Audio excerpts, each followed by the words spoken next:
Assalamualaikum warahmatullahi wabarakatuh. Salam sejahtera untuk kita sekalian dan selamat pagi. Alhamdulillah pada pagi hari ini kita masih bisa melanjutkan pelajaran untuk mata pelajaran pendidikan Pancasila dan kewarganegaraan di kelas 12 TLM. Pada kesempatan kali ini kita akan membahas tentang dinamika persatuan dan kesatuan bangsa Indonesia. Untuk di buku paket bisa dibuka di halaman 69. Sebelum kita memulai materi hari ini, mari kita berdoa terlebih dahulu agar kita selalu diberikan kesehatan dan kekuatan oleh Allah Subhanahu wa taala. Berdoa menurut agama dan kepercayaannya masing-masing, kita mulai.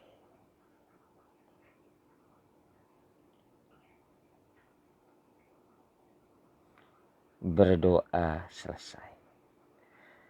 Baik anak-anakku sekalian kelas 12. Kita masih melaksanakan kegiatan pembelajaran ini dengan pembelajaran jarak jauh.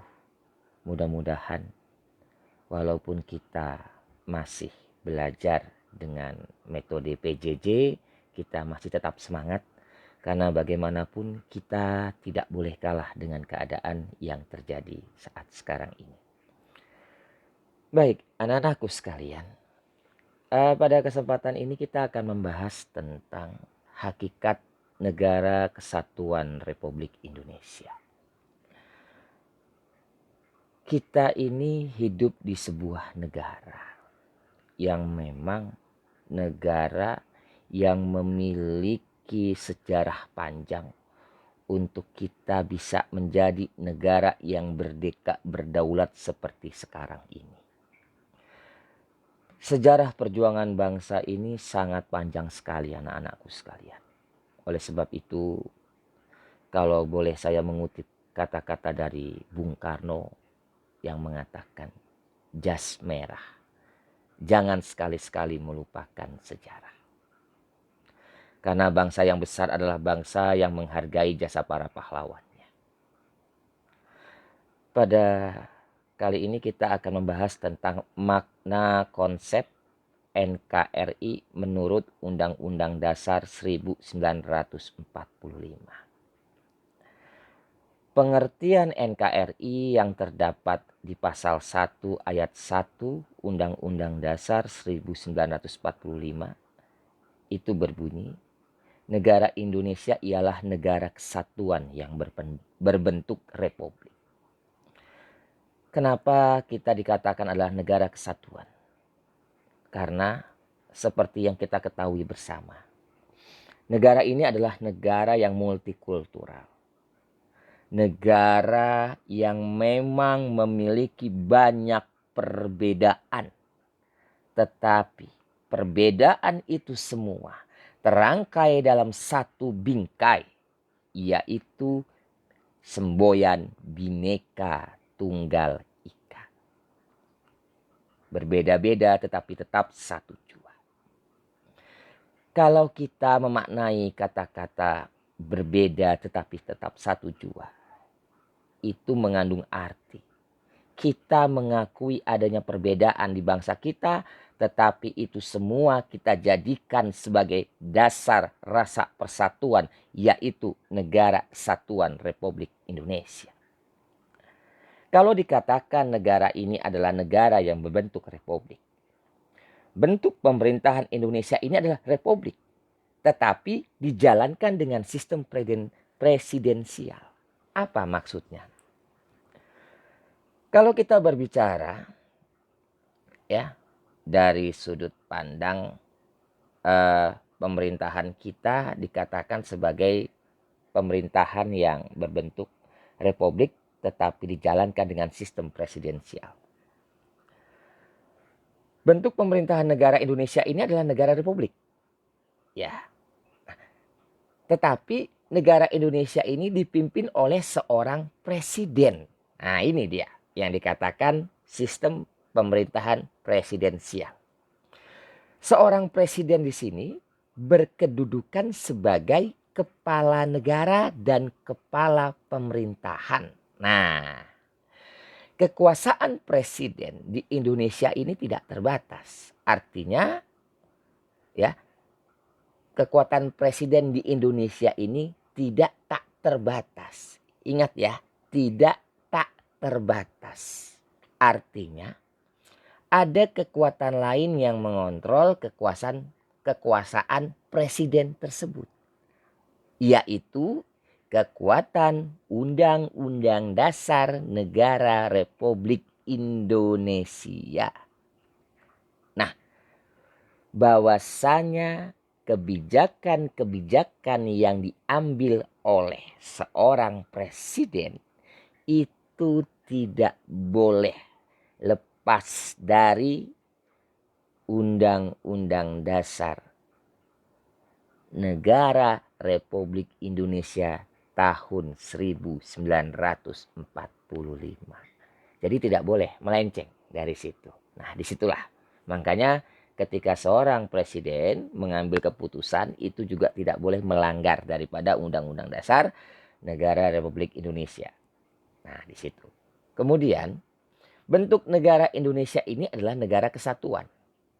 Istilah negara kesatuan itu mengandung makna bahwa susunan negara Indonesia hanya terdiri atas satu negara saja dan tidak dikenal adanya negara di dalam negara atau negara bagian.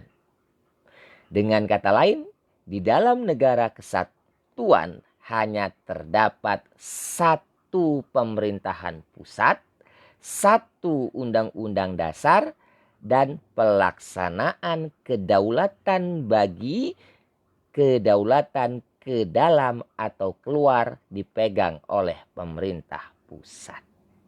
Nah, anak-anakku sekalian, inilah sistem pemerintahan yang ada di Indonesia. Kita tidak mengenal adanya negara dalam negara. Ya, mungkin ada negara-negara yang berbentuk serikat, gitu kan? Bahwasanya ada negara bagian di dalam negara. Tapi di Indonesia tidak. Wilayah-wilayah yang ada di Indonesia itu disebut dengan provinsi, ya. Tetapi semuanya tetap dipegang satu komando oleh pemerintahan pusat yang dikepalai oleh seorang presiden. Tetapi karena kita adalah negara republik yang berbentuk juga mempunyai azas demokrasi, kekuasaan presiden itu juga diimbangi oleh perwakilan rakyat. Kalau yang di pusat itu disebut dengan DPR. Kalau di daerah itu disebut dengan DPRD, baik tingkat 1 maupun tingkat 2. Nah, itulah ya bentuk pemerintahan yang ada di Indonesia. Lalu kita harus merasa bersyukur, nak, bahwasanya kita hidup di negara kesatuan Republik Indonesia.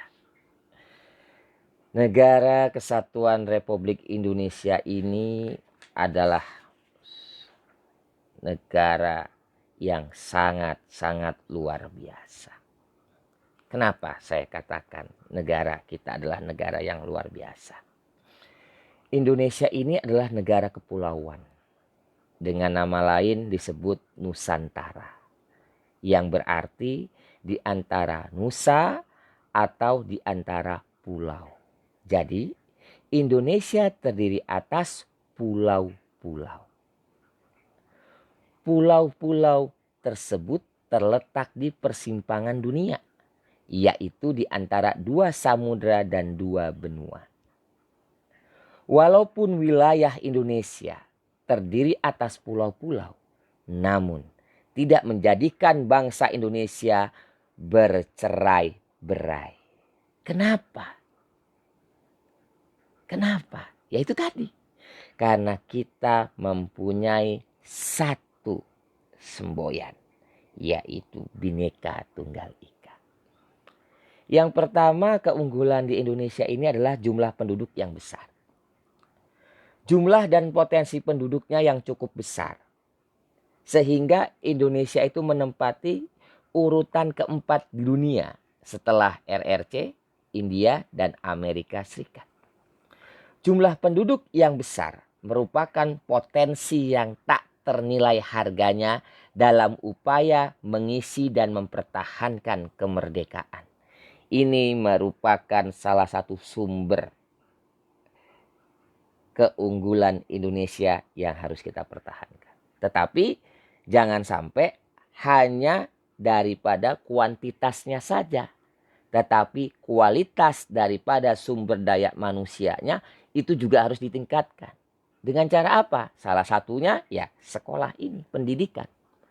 Kalian bersekolah itu salah satu tujuannya adalah untuk membuat generasi-generasi muda Indonesia dapat bersaing nantinya. Disitulah.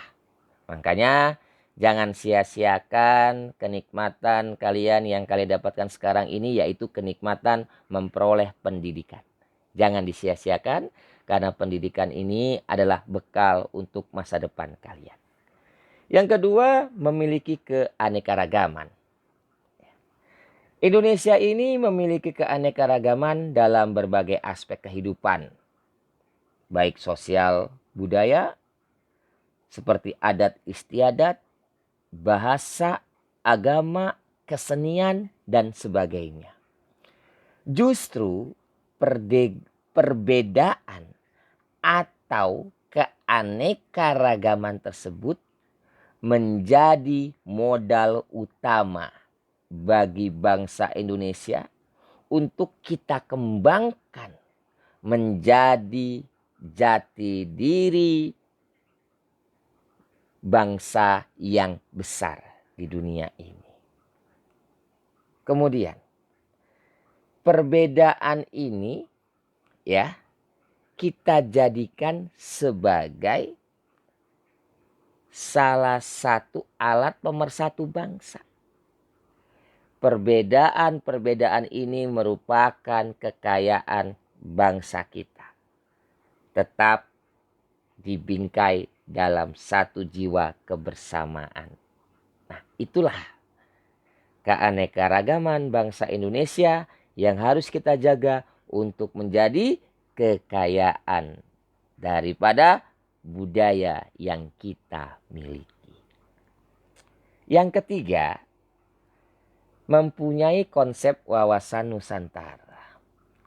Dalam pengembangan wilayah, kita itu mempunyai konsep wawasan Nusantara. Sehingga sekalipun terdapat berbagai keanekaragaman, namun prinsipnya kita tetap satu pandangan, yaitu yang memandang bangsa Indonesia merupakan satu kesatuan ideologi, politik, ekonomi, sosial budaya, dan pertahanan dan keamanan.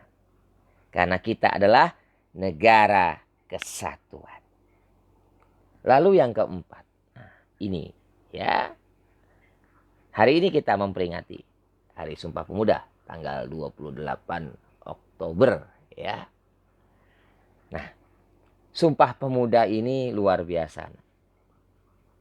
Semangat Sumpah Pemuda yang selalu merasuki jiwa dan kalbu bangsa Indonesia dengan menunjukkan bahwa kita sama-sama memahami satu wilayah negara dan tanah air yang sama, yaitu Indonesia. Sama-sama merasa berbangsa yang satu, bangsa Indonesia, dan sama-sama menggunakan bahasa yang sama, yaitu bahasa Indonesia, serta memiliki sejarah yang sama, yaitu sejarah Indonesia. Dengan kita selalu membawa semangat persatuan dan kesatuan para pemuda di zaman perjuangan dulu, mudah-mudahan kita akan selalu mengingat bahwasanya kita merupakan negara yang tetap memegang satu kesatuan, satu bangsa, satu negara, satu tanah air, satu bahasa, dan satu keinginan, yaitu untuk tetap mempertahankan kemerdekaan bangsa ini. Itulah salah satu keunggulan daripada negara yang kita cintai ini. Kemudian poin yang kelima. Nah, ini. Bangsa kita ini adalah bangsa yang terkenal dengan tata krama. Ini yang harus kita tingkatkan kembali. Nah, kalau kita berbicara masalah tata krama, mungkin beberapa tahun belakangan ini kita sudah mulai agak sedikit melupakan tentang sopan santun, tentang tata krama, dari bahasa, dari pergaulan kita sehari-hari, dari etika kita khususnya kepada orang yang lebih tua. Itu kita mulai agak sedikit melupakan itu. Disinilah saya ingin menghimbau kepada kita semua ya, bahwasanya salah satu keunggulan bangsa kita itu adalah tata krama. Yuk mulai dari sekarang kita mulai kembalikan jati diri bangsa kita sebagai bangsa yang memiliki tata krama, sebagai bangsa yang memiliki perbedaan dengan bangsa lain. Kita mengerti apa itu sopan santun. Kita mulai memperbaiki diri kita. Kita mulai memperbaiki mental kita menjadi mental jiwa-jiwa Garuda Muda Indonesia yang mulai mengingat kembali apa itu keunggulan bangsa kita, yaitu tata krama. Kita rubah pola bahasa kita. Kita berbicara yang sopan terhadap orang tua. Kita berbicara yang sopan kepada orang yang lebih tua. Dari cara berpakaian. Disitulah ya, mungkin kita bisa melihat sekarang. Orang gampang sekali menghina orang lain.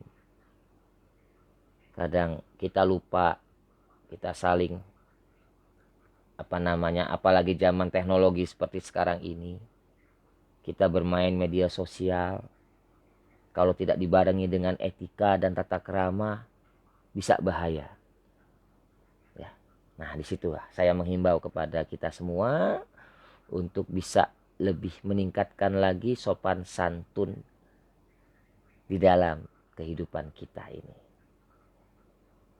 Mudah-mudahan apa yang saya ingin sampaikan ini tentang tata krama bisa kembali mengingatkan kembali. Ini loh jati diri bangsa kita, yaitu bangsa yang terkenal dengan tata krama dan kerama tamahannya.